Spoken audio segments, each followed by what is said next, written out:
Hello, my lovely people. Welcome back. It's Thursday, and I'm here with a book review.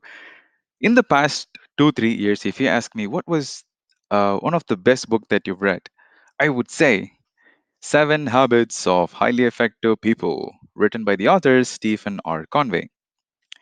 Yeah, this is one of the best book that I've read in the past 2, 3 years. And if you ask me what was that difference, I'll tell you. So you cannot put this book in a self-help book category because when I purchased the book and online, I thought this is going to be another self-help book. But I thought as going through the book page by page, I saw this is not a self-help book. This is more of a management related book or a leadership related book. So it's actually 50-50, I would say. So 50% is more of a self-help book because he gives points, he gives us principles and techniques on what to do and what not to do. And on the other end, he talks about principles and philosophies. So you cannot completely say this is a self-help book. It's 50-50. All right. So let's talk about Stephen R. Conway. Who is Stephen R. Conway? Here you go. This person is Stephen R. Conway. He's from the U.S., Utah, and he lived in between 1939 to 2012. Yeah, so he was a businessman, an author, a philosopher, and also a keynote speaker, a motivational speaker. And he has written a lot of books, but this Seven Habits of Highly Effective People, his masterpiece. It sold around 25 million copies, and it has been translated into 32 languages. So it's one of the best work of Stephen R. Conway. And so that's about the author. And I wanted to know how he passed away in 2012. He is a avid cyclist. So when he was cycling, he just fall down and he got it hit in the head. And because of that, he passed away. That's what I got to know in the internet. Yeah, that's really sad, right? So, okay, that's about the author. Now let's dive in detail about the content of the book. So this book, I like the way how he started the book. He started saying that there are four dimensions of human beings. He said that your body, your mind, your heart, your spirit. If you are able to streamline all of this, you will be happily leading a life. You will feel content and you will be happy. And that's how he started the book. And I he got my attention right there. And he said, "We're going to see, or we're going to see how we can streamline the process. Your body, your mind, your heart, and your spirit." So that's a beautiful way to start a book. I thought let's dive in detail. Okay, let's go ahead. That's how he started the book. And he talks about paradigm. There is a beautiful quote that I wanted to share.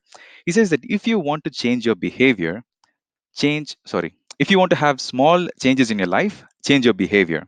If you want to have bigger or a massive change in your life, change your paradigm. And what does he mean by paradigm? Let me give you an example. There is a picture down here. Do you see this picture? I hope you can see this. Yeah. So looking at this picture, do you see this picture as an young lady or an old woman? How would you see?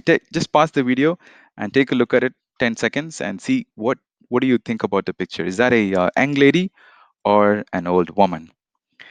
Answer? It totally depends upon your perspective. It's just the way how you see the picture. If you see the picture as an old lady, you may see an old lady. If you see an young woman, you may see it as an young woman. An author says that 90% of the people who looks at the picture, they say it's an young lady. And by that, what happens? You see a same lady or you see the same person in reality, someone in the far away who's trying to cross a road.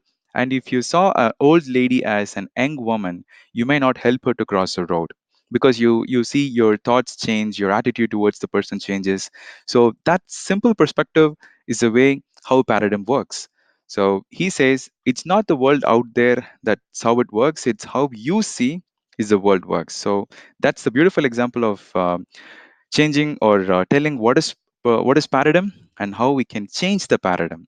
And he says there are two types of ethics in general. There is one called character ethics and one is called personality ethics. In the past 150 years or in the past 200 years, if you split it into 150 and 50 years, author says in the past, the first 150 years before the world war, all this happened, there was full of character ethics. People focused on building their personality, developing their personality through characters. They focused on being honest, being more being more honest with everybody and being more friendly, focusing on character, attitude, all this stuff. And after that World War One, what happened? Everybody started focusing on personality ethics. He criticized Zig Ziglar, he criticized Tony Robbins, the recent motivational speakers or authors who focus more on the techniques, on how to crack the character, or how to what kind of characters I can, what kind of techniques that I can follow, so that people can like me. He also criticized Dale Carnegie, where he said that you have to be more friendly and kind towards the person who you're talking to. And author criticize, saying that if by nature or by character wise, if you're honest and be friendly, you don't have to use these tactics or techniques to be friendly or show that you're friendly. That's a pretty good way of looking at it. So he says that change from personality ethics to character ethics, where you focus more on your character, your integrity, your honesty, how humble are you. These are all the things that you need to focus if you want to build your personality. That's a very good point, right? So that's how he starts the book. That's how he says what is a paradigm, what are all the principles that are going to be coming under paradigm. That's how the author starts the book. And going down, he splitted the book into 7 habits, right? So I'm not going to tell you what are the 7 habits, because that's the core value of the book. If I say that, there is no point in reading the book. So I'd like to share some of the takeaways or some of the points which I felt really worth sharing in this video. The first point that I wanted to share is the author says being proactive matters a lot. So by being proactive, he means that there are 2 ways to react to a situation. By general, if you're hit by a stimuli, you react, right? Somebody looks at you and says, "Hey, are you stupid?" And you react to them right away.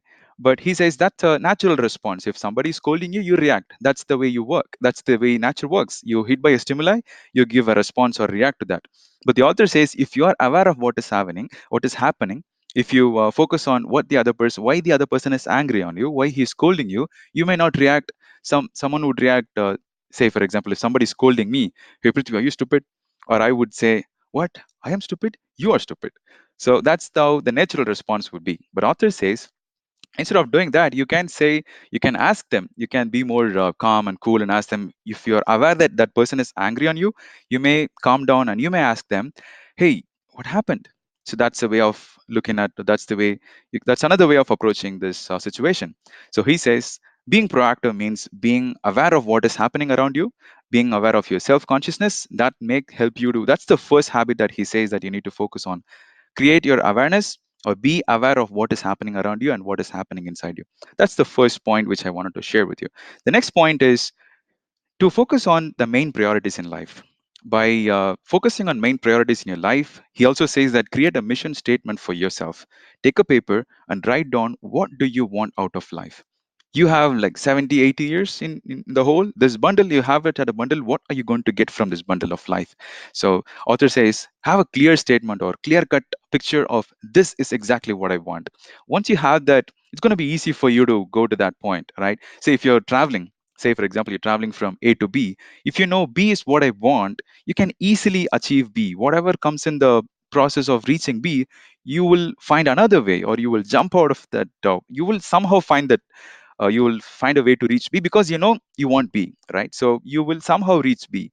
But author says if you don't know what is B, you're starting from A, then you don't have a destination. And if you're hit by a problem, you're stuck there because you don't know what do you want, because you don't know where you're going to end up.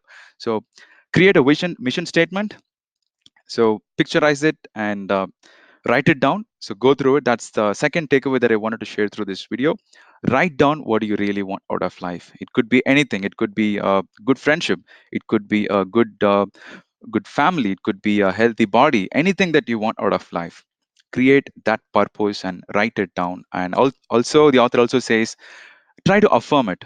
Affirmation. I love doing affirmations, and I also keep sharing it through other mediums. I also say affirm what you want to do. Say, for example, we all know the famous affirmation, Muhammad Ali's affirmation, "I am the greatest." So, by saying "I am the greatest," he means that he didn't say "I will be the greatest" or "I would be the greatest." He said "I am the greatest," which means that he already has that mindset that he is great. So, that's the power of affirmation. You see, once you affirm what you want, you will definitely get it, right? So, when you wake up, you can affirm it. When you go to sleep, affirm, reaffirm whatever your affirmation is. So write down your affirmations, write down your mission statement of your life. That's the second takeaway, right? Now let's move on to the third takeaway that I wanted to share.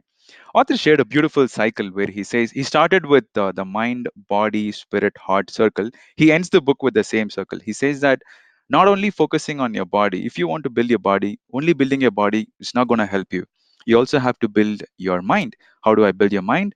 Build by doing meditation. He says that exercise is one thing that you should never skip, and you also have to meditate. Keep meditating. That's a really good thing. And he also talks about studying. The more and more you study, you increase your spiritual knowledge or general knowledge.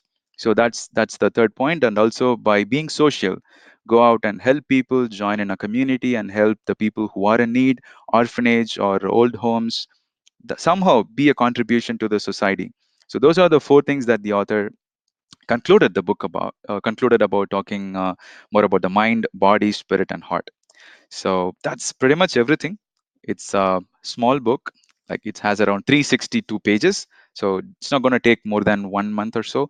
I completed the book in 2 weeks. Yeah, that's fast. Right. So that's pretty much everything, guys. Thank you for watching. And if you have any books that you would like me to review, please put it in the comment. I will get back to you. Thank you for watching. Have a good day.